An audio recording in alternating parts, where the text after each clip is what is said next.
Hello guys, I just wanted to quickly showcase MGTOW.co. So this is the website here. It has a very simple interface, quite similar to Reddit. In here you can find topics. Topics that are marked as not public will never be made public outside the website, and topics that are not marked are basically public. As you can see, people can create their own topics and people comment there. We have multiple people that are commenting on the website, including myself. You can find CS MGTOW here, you can find Barbarossa here, you can find Coltane, among many others. If you're interested in gaining access to this website in order to find people who live in your country, perhaps to arrange meetups or to play games or do anything interactive with them, you can find them here. The website is still small and it's still growing.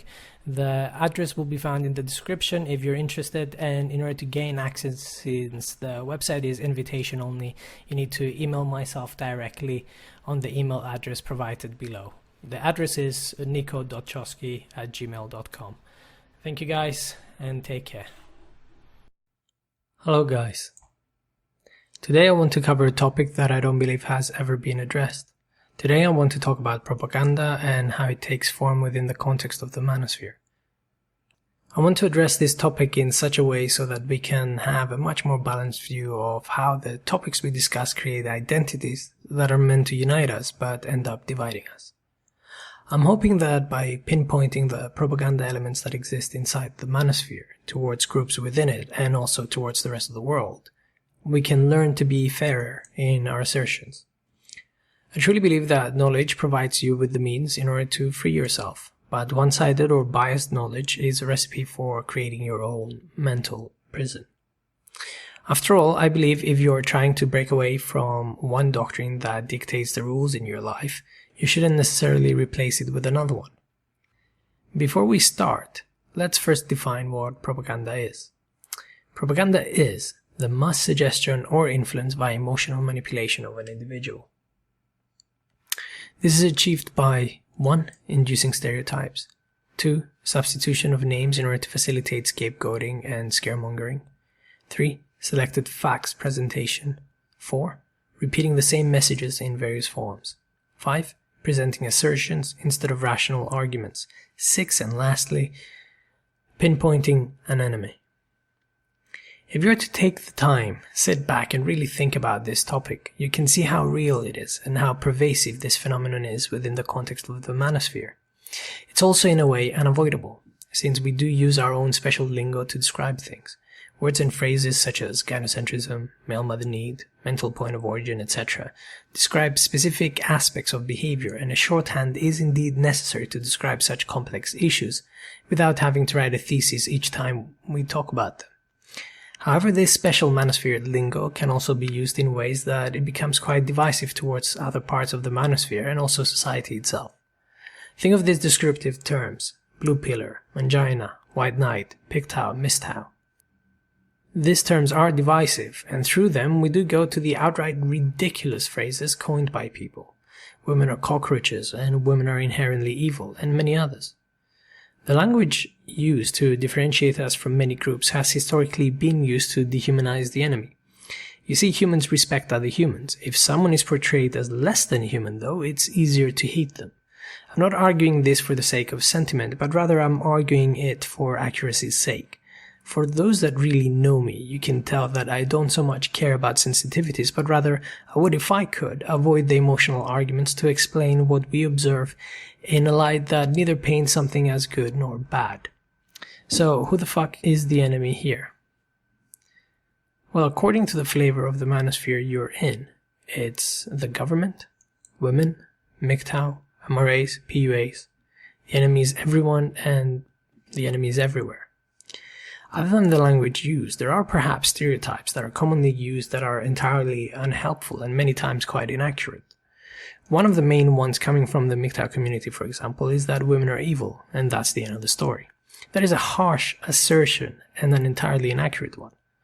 From the red pill community, they believe that you're somehow a better man if you're alpha and banging loads of women, and that is the ideal sense of being. That assertion removes any personal choice from the equation and prescribes you a life where you're always in a state of competition over pussy, hardly one of life's highest prices, I would say.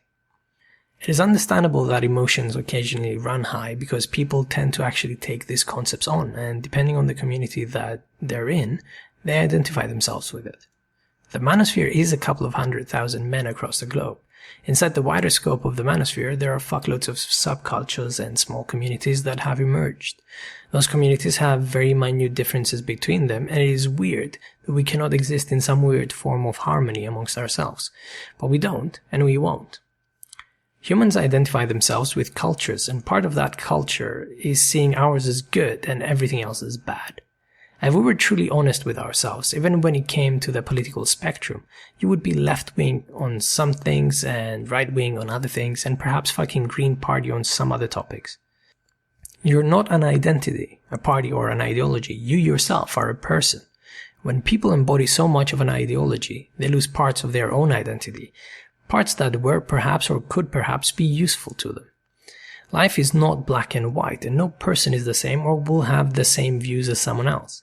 Therefore, if you're truly awakened, embrace the fact that despite the fact that you might fit in one aspect of the manosphere more so than another one, you don't really belong anywhere. Defending your views is one thing. Defending the views of every single person that is involved in your group is retarded. A similar issue occurred in the UK following the Brexit, where people were so happy that they were British suddenly. They saw themselves as one united identity because the rest of the world didn't really like them. Then I spent time watching all these Brits defending their British identity against anyone who, in the name of that identity, was either racist or xenophobic. The reality is you don't represent a country much more than you don't represent the Reddit section or the website in which you're publishing your comments. You will always be you. And it's very likely that despite what identity you choose to take, you are still going to be an idiot at the end of it. In the research for this project, I asked around on MGTOW.co about propaganda elements inside the manosphere, and quite a few people replied. I want to use the examples they shared with me, and just from a couple of people, to finally show how these cultural identities utilize to create divisions and hate between groups a little bit better. Kyria mentioned a lot of things in his comment, but I want to highlight just a few things here. He claims that these are aspects that he sees as being parts of the propaganda elements that he sees in the manosphere. And he stated the following. MGTOW is inherently right-wing or libertarian because reasons. Blaming every single problem a man may face on welfare, taxes, big government, leftism, cultural Marxism, or some kind of Jewish conspiracy, etc. I think both these examples are actually something that happens across the board. The reality is, in the manosphere we're discussing gender relations, and your dick is neither right or left-wing. I find it retarded when we're discussing politics in the manosphere. This is not to say that some candidates are not likely to support agendas that we like more so than others, but being left or right-wing does not make you a feminist or a mangina. What I find extremely annoying is when Europeans and Americans discuss that they're happy that they're both so-called right-wing.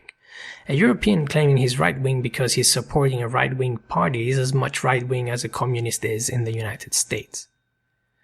Right and left are all relative terms, and in general the United Kingdom and the rest of Europe is socialist in its political agenda. Therefore, that's very left-wing compared to most of America. It's pointless to discuss politics within the concept of the manosphere, and I'm sorry if I'm disagreeing with many people here, but don't bring your identity politics, your neo-Nazi ideas, and all your paranoid ideas about the Illuminati here. This is not the place for it. Kyria also added this point. Men who are not hyper-ambitious and prefer more minimalistic lifestyle are failures in life, not real men or something along those lines. And this is mainly seen in the PUA and the red pill circles. I disagree with this because, again, it creates a divisive lifestyle. I'm willing to place bets and say that the majority of the people in the manosphere are not extremely successful. If they were, they would be unlikely to look so much into these things. They would not have a lot of free time to go thinking or researching for them. Therefore, accusing people as failures or as losers only infers your own insecurity. Comparing yourself to someone and trying to shame them about their lack of ambition is like Michael Jordan shaming Messi for his dunking ability, something that Messi is not very good at, but free kicks he is quite good at. If you're not interested in something, you simply aren't. I believe that you should truly excel and develop yourself in the things that you're interested in, but do nothing more than that. Finally, Kyria also mentioned the following things. 1. The idea that men are inherently solitary beings and any form of social needs are a sign of weakness, insecurity, or lack of self-conviction. 2. The idea that men are supposed to be hyper-rational and emotionless, and any expression of emotion is a sign of weakness or femininity. 3. The monk mode notion that any sexual interaction with women makes you a pussy beggar, a relapser, a blue pillar, or something along those lines. And those three notions are mainly coming from the MGTOW community, and this in specific upset me because they in essence force men, instead of making their own choice, to adopt a specific lifestyle to fit into these groups. I'm willing to bet that many people here have been isolated and have thought differently of the world ever since their red pill awakening. This isolation in terms of finding people to discuss things in a red pill manner forces someone to engage within the manosphere. When these identities are forced or shamed into someone, they make him take unhealthy identities about his nature. It is neither a sign of weakness nor is it feminine to have emotions or want to connect with other human beings. I want to add this comment from Rotten Fireapple to further explain what I have to say about men who shame and attack other men who want to engage with women. He says here, I think all men should be able to express their anger and frustration. However, there is an element of MGTOW that says fuck women and any self-proclaimed MGTOW that interacts with women. The problem with this propaganda is that the person in question hasn't realized that due to his attitude and his organic need for female approval, he has come into contact with the female reproductive filter his whole life and has created a feedback loop that is dangerous for his own well-being. I want to add to this comment that, in essence, a man's own need for women has created a feedback loop of hate, as that very man cannot let go of his perceived notion of how women should be, even though they never were like that in the first place. This has created a notion of betrayal by biology, society, and women themselves, and any other person that has broken away from that feedback loop that they're trapped in. K.S. MGTOW said the following: any portrayal of women in a less than flattering light will be used to demonstrate a feeling of women hating without taking the accuracy of the content into consideration. This will be used to dissuade people from investigating it for themselves. And this is also accurate.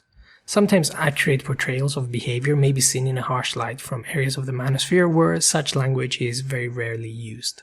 For example, areas of the manosphere that often involve women, such as the MRA, will often be shocked on the type of descriptive language used on the red pill and on MGTOW channels. I believe using this type of language is meant to indeed shock the observer, and that does create a sense of identity again for people that are parts of that sphere, but it also is used to accurately describe a behavior that is observed. A man calling a woman a slut is no more woman-hating than you who called up your ex-girlfriend and called her every name in the book for cheating on you. Sometimes emotions do simply run high. And there is a difference here between anger and hate, and I want to make that clear. There are many more examples of this type of subconscious identity politics that we all play automatically once we are ingrained in a community. I wanted you to simply be aware of it. I do not necessarily care what you do with it, but be aware that it is happening. When you find yourself defending a community next time, think very hard whether if you could randomly pick up the phone and call a random person of this community up to go for a beer. Would you do it? If the answer is no, or whether you're, thinking about it, then you don't defend what you don't know. Understand that you can only defend your own views and that at the end of the day, you only have to answer to your own conscience.